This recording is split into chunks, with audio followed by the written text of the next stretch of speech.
RIDGID subcompact impact wrench with, the model number is R872081, 3 amp octane battery fully charged, versus a DEWALT DCF 921. You know, this is the atomic with a 5 amp hour battery fully charged.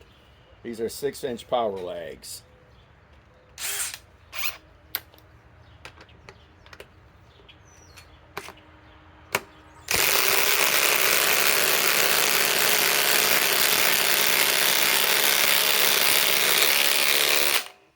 Well, it wasn't too far behind that time.